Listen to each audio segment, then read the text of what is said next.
आज दोपहर 1 बजे 7 लोग अपनी स्कॉर्पियो लेकर कालबांडे नाम के किराना व्यापारी के घर डकैती कर भाग गए। यवतमाल पुलिस ने तुरंत खांडाला पुलिस स्टेशन के थानेदार देवीदास पाटिल को खबर दी। त्वरित योजना बनाकर देवीदास पाटिल, जो शेमबाल पिपरी में मौजूद थे, ग्रामीणों और स्थानीय पुलिस कर्मियों को उनकी कारों को रोकने और उन्हें रोकने का निर्देश दिया। जैसे ही लुटेरे ने अपनी कार तेज गति से खेत में घुसा दी, ग्रामीणों ने अपनी जान की परवाह किए बगैर 3 किलोमीटर तक लुटेरे का सिनेमा स्टाइल में पीछा किया। अनिच्छा से चोरों ने आत्मसमर्पण कर दिया। शेमबाल पिपरी के सैकड़ों कर्तव्यनिष्ठ युवाओं और पुलिस कर्मियों ने खतरे के डर से अपनी ग्रामीण पिस्तौलें नीचे रख दी। उसने हाथ ऊपर करके पुलिस के सामने आत्मसमर्पण कर दिया। पुलिस ने 6 आरोपियों और करीब 50 लाख रुपए बरामद कर लिए।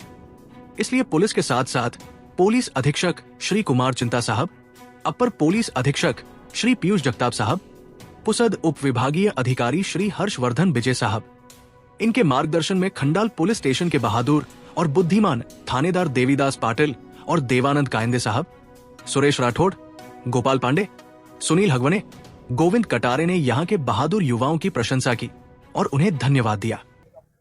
आज झालेल्या दारव्हा शहरामध्ये दिवसाचा घरफोडीचा जो प्रयत्न झाला, महिलांचे हातपाय बांधून, ती घटना घडल्यानंतर तेथील ठाणेदार यांनी कंट्रोलला व वरिष्ठांना माहिती दिली होती आणि त्यांच्या तपासामध्ये एक स्कॉर्पिओ वाहन 6542 नंबरचे, त्या वाहनामध्ये ते आरोपी पसार झालेले आहेत अशी माहिती नियंत्रण कक्षाद्वारे सर्व पोलीस स्टेशनला देण्यात आलेली होती।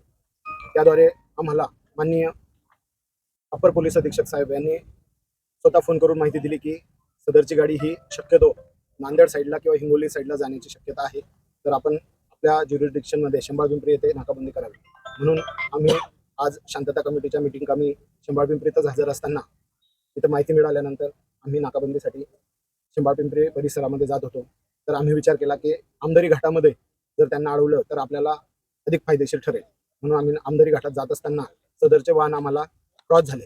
आम्हाला पाहिल्यानंतर त्यांनी त्यांच्या गाडीचा स्पीड वाढवला, त्यामध्ये एकूण 7 लोक होते आणि आम्ही मग त्यांचा पाठलाग करत असताना येथील हवालदार ASI सुरेश राठोड यांना फोनद्वारे माहिती दिली की आपण ज्याही परिस्थितीमध्ये असाल त्या परिस्थितीमध्ये आपण शेंबाळ पिंपरी बस स्थानकावरती काही मोठी वाहनं आडवी लावावी, जेणेकरून आपण त्या दरोडेखोरांना जागीच पकडू शकलो म्हणून, आणि आम्ही त्यांच्या पाठीमागे देखील होतो। सुरेश राठोड यांनी 2 क्रुझर वाहने ही आडवी लावली, त्यामुळे त्यांचा रस्ता ब्लॉक झाला व त्यांनी बस स्थानकामध्ये त्यांचे वाहन जोरात घुसवले आणि आम्ही देखील त्यांच्या पाठीमागे असल्याने त्यांना परतीचा जो रस्ता होता तो ब्लॉक करण्यात आलेला होता। त्यांनी बस स्टँडच्या पाठीमागील बाजूस वाहन सोडून चोरलेली अमाऊंट बॅगांमध्ये भरलेली होती, त्यांच्याजवळ हत्यारे होती, ती हत्यारे घेऊन ती पडू लागली शेतांच्या रस्त्याने। त्यावेळीच बस स्टँड परिसरामध्ये असलेले सर्व शेंबाळ पिंपरी वासीय, त्यामध्ये बरेच जण होते आमच्या ओळखीचे, त्यांनी आम्हाला मदत केली। आमच्या मदतीने, लोकांच्या मदतीने आम्ही शेतामध्ये